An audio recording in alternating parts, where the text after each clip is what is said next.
से भी लेकर अपने अंदर अलग अलग मत मिलते हैं, एक लेकर के अंदर उसकी अपनी वैचारिक मनुष्य का विचार तो होगा ही और वैचारिक प्रतिबद्धता भी होगी। ये हो सकता है कि वो वैचारिक प्रतिबद्धता जो है मानक नहीं हो, वो मार्क्सवादी नहीं हो, गांधीवादी नहीं हो, पर उसकी अपनी कोई वैचारिकता तो होगी।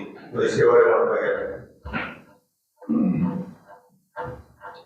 आपने कुछ कठिन सा प्रश्न पूछ लिया इस वक्त। देखिए, हमारी कहानियां है क्या? अगर मान लीजिए मैंने जो कहानियां लिखी है तो वो कहानियां है क्या? मेरी वैचारिकता ही तो, वो मेरा थॉट ही तो है जो मैंने मेरी कहानियों के अंदर डाला है।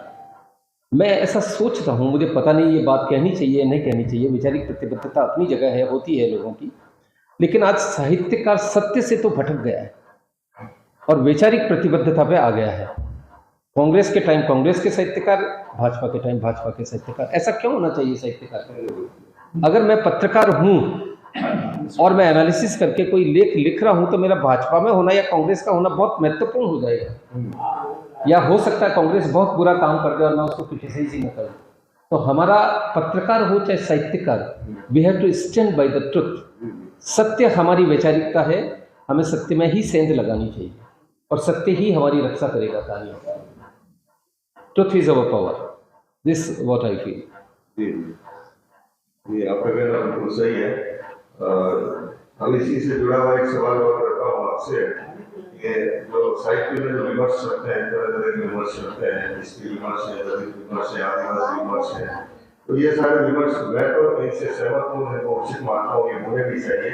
लेकिन इसके साथ साथ ही जो हम साहित्य का अलग अलग खांचों में बांट के देखते हैं, ये स्त्री लेखन है, ये दलित लेखन है, ये आदिवासी लेखन है, ये जनवादी लेखन है, तो ये जो अलग अलग तरह के जो हम उसमें लेबल लगा रहे हैं, तो ये आपको कहाँ तक उचित लगता है?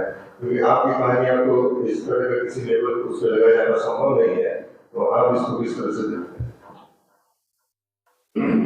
देखिए, लिखा तो मैंने इन सब विषयों पर, तो मेरी कहानियां मेरे मन की मोच है और मैं खुल के लेता हूँ। कहानी मेरी रूदा दे जहां मालूम होती है, अकबर इलाहाबादी, जो सुनता है उसी की दास्तां मालूम होती है।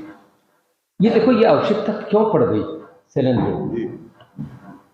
जैसे स्त्रियों के लिए अलग से साहित्य की या दलितों के लिए अलग से साहित्य की आवश्यकता इसलिए पड़ गई, मुझे ऐसा लगता है कुछ समूह के लोगों ने उनको उठने ही नहीं दिया वर्षों तक। स्त्री की कहानी छपती कहाँ थी, दलित की कहानी छपती कहाँ थी? जब उनको लगा नंबर ही नहीं आ रहा है उनका, तो फिर इस तरह की चीज़ों की आवश्यकता पड़ गई। और आज अगर दलित साहित्य अलग से है या उनकी अलग से किताबें हैं, तो उनका मन पूरा प्रकट होकर आ रहा है आज की डेट के अंदर। मैं सोचता हूँ पहले ऐसा नहीं हो पाता होगा। इधर you give the space to them, या तो आप उनको स्पेस दीजिए। अगर आप स्पेस नहीं देंगे तो आपको अलग से खांचे बनाने पड़ेंगे। अन्यथा हालत तो ये थी, अगर आप प्रेमचंद की सदगति कहानी पढ़े तो आप खुद इमेजिन कर सकते हैं कि उस समय क्या स्थिति थी कि एक ब्राह्मण, उसके घर पे एक व्यक्ति आता है कि मेरे पिता का श्राद्ध कर दो। वो कहता है पहले मेरे घर पड़ा ये लकड़ा फाड़। वो लकड़ा फटता नहीं है, बेचारा सुबह 11 से 4 बजे तक लकड़ा ही फाड़ता रहता है और वहीं पे मर जाता है फाड़ते फाड़ते। और वो ब्राह्मण उसके एक लाता है रस्सी और उसके पैर में डाल के उसको वहां पटक के आ जाता है जहाँ जानवर पड़े होते हैं मरे हुए। तो आप बताइए कहाँ से उठाना है आपको? अगर प्रेमचंद इस तरह की कहानियां नहीं लिखती तो क्या राजनेता इस पर चिंतन करते? क्या साहित्यकारी एक बिंदु है जहां जो राजनेता को उद्वेलित करता है, चिंतन के लिए प्रेरित करता है, चिंतन के लिए उद्वेलित करता है। कई ऐसे लेखक आप देखिए, रशिया में गोरकी मदर, पूरे रशिया का चिंतन उस समय का झाड़ को हटाने के लिए मदर नॉवल से मतलब अभिप्रेरित हुआ था। तो लेखक अपने विचार से, अपनी कहानियों से, अपनी कविताओं से एक क्रांति का भी सूत्रपात करता है। आपका कहना बिल्कुल सही है। लेखक जो है वो कहानी की या किसी भी रचना की मूल संवेदना कहीं से भी पकड़ सकता है। और इस चीज को नहीं मानते कि स्त्री ही तो स्त्री को बेहतर लिख सकती है, दलित ही दलित को बेहतर लिख सकता है। जैसे प्रेमचंद ने किसान पे लिखा, तो जितना अच्छा उन्होंने किसान के ऊपर लिखा, शायद किसी किसान ने किसान के ऊपर नहीं लिखा होगा। किसान नहीं लिख सकता, उसके लिए कौन लिखेगा? तो लेखक लिखेगा। मजदूर के लिए कौन लिखेगा? तो लेखक लिखेगा। तो बिल्कुल ये बिल्कुल सही है कि लेखक, एक कवि, एक कहानीकार कहीं से भी संवेदना को पकड़ के और उसे एक शब्दाकार रूपाकार दे के और लोगों के सामने प्रस्तुत कर सकता है।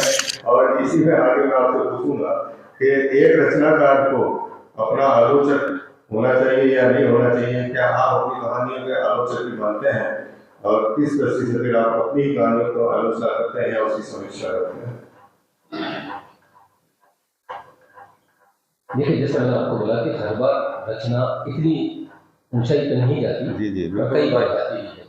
तो लेखक जब कहानी को पूरा कर लेता है तो लगभग उसे ये पता लग जाता है इसकी क्या उत्कर्ष बनी है कहानी के अंदर। एक तो ये है, और सबसे पहले तो श्रीमती जी को ही बुलाते हैं हम तो प्रोफेसर साहब आप बताओगे आपको कहानी कैसी लगी? प्रथम आलोचक वो ठप्पा लगाती है तो मुझे लगता है ये आगे भेजना रहेगा। मेरी पत्नी मीरागंज कॉलेज में प्रोफेसर रही, मैं कहना भूल गया, डॉक्टर सुशीला राठी। तो पहले तो मैं सबसे पहले कहानी उसी को देता हूँ कि तुम्हें कैसी लगी, फिर मेरे बच्चों को देता हूँ। जब तीनों मिलके ये कह देते हैं कि कहानी मुकम्मल कहानी है, तब मैं उसको फेयर करता हूँ, तब मैं इस काम को करता हूँ। आपका प्रश्न क्या था? मैं भूल रहा हूँ। जी, क्या था? आप अपने आलोचक। हाँ, तो आप खुद भी अपने आलोचक बन जाते हैं जब उसके बारे में सोचते हैं, और अगर दूसरों की भी आलोचना के बारे में सोचे तो बहुत नेगेटिव मत बनिए। आलोचक आपको कहीं समृद्ध ही करता है, ऐसा मेरा सोचना है। आलोचक अगर कोई बात कह रहा है तो उस बात पर गौर करिए आप। मुझे नहीं लगता, मैं इस बात में ज़्यादा यकीन नहीं करता कि आलोचक पूर्वाग्रह से भरे होंगे। कल मान लीजिए किशन जी दादीच मेरी कहानी की आलोचना करते तो क्यों पूर्वाग्रह से भरे होंगे? भाई वो मेरे से शोभा जी करती है तो भाई वाई शुड सी बी, ऐसा नहीं होता है। पर हाँ, ये जरूर है, ये उनका व्यू पॉइंट है, तो आप ऑब्सेस्ड मत होइए कि वो क्या कह रहे हैं। पर आलोचना आपको समृद्ध करती है, इसमें कोई शक नहीं है। लेकिन आप आलोचना से इतने मतलब ऑब्सेस्ड नहीं हो जाए कि आपकी कहानी गिर जाए, वो एक गलत बात होती है। एक छोटी सी मुझे एक कहानी बताऊंगा यहाँ पे। एक बारिश के अंदर एक सेंटीपेड मतलब जो 100 पैर का कीड़ा होता है, चल रहा था। कभी 37 पाँव इधर से उठा रहा था, 63 इधर से, फिर 63 रखता, इधर 62, इधर 38, इधर 40, इधर 60, इधर 10, इधर 90। बड़ी मस्ती से वो चल रहा था बारिश के अंदर। एक आदमी ने उसे देखा, उसने कहा यार गजब का कीड़ा और गजब का सिंक्रोनाइजेशन है, गजब की तालमेल है इसमें।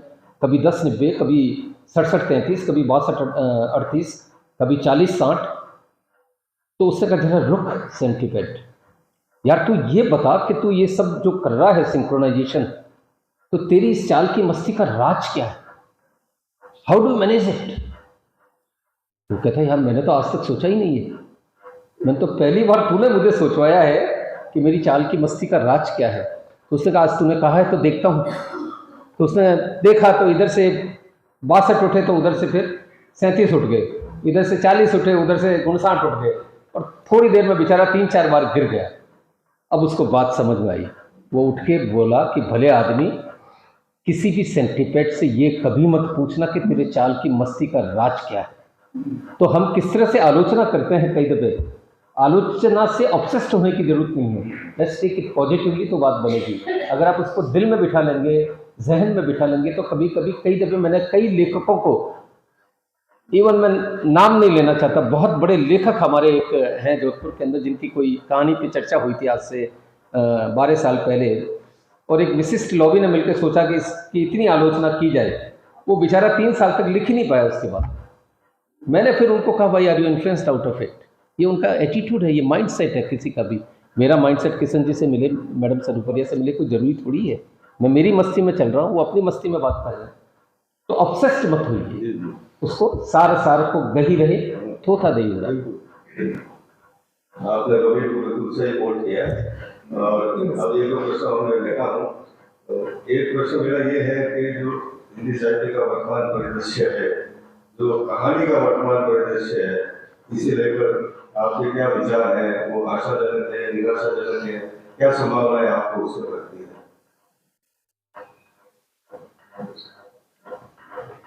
देखिए साहब, एक तो ये बात कहना चाहता हूँ मैं कि साहित्य एक ऐसी अजीब सी चीज़ हो गई है कि मेरे शहर में 100 साहित्यकार हो सकते हैं क्या? नहीं हो सकते। टॉम डिक हैरी साहित्य के बाजार में चला गया, तो फिर भूल जाता हूँ। आपका क्या प्रश्न था, वापस करें। आज का कहानी का परिदृश्य आपको कैसा लगता है? कहानियाँ लिखी तो बहुत जा रही है, लेकिन सबसे जरूरी बात यह है कि कहानियाँ क्या संप्रेषित हो रही है, यहाँ मुझे थोड़ा सा लोचा लगता है। मुझे लगता है कि मैं आपको कहानी सुना के, अच्छा है मैंने आपको सुनाई 40 लोगों को, लेकिन आपके बाहर मुझे कोई उदयपुर में जानता ही नहीं, तो मैंने क्या कहानी लिखी फिर? तो पब्लिक तक मेरी पैठ नहीं होती।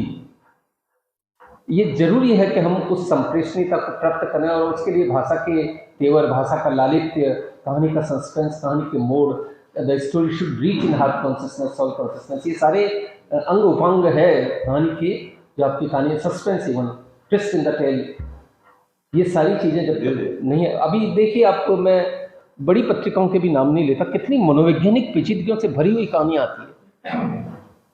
इससे ज़्यादा एसिड टेस्ट क्या होगा कि मैं आपसे पूछ रहा हूँ 4 कहानियों के नाम बताओ, या नॉट एबल टू से।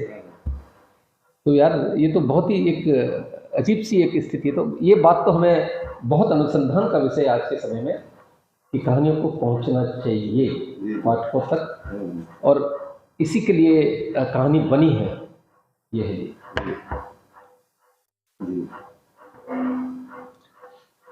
एक और शेर याद आ गया मुझे, पर मुझे लगता है कि ये समस्या मेरे साथ ज़्यादा नहीं रही।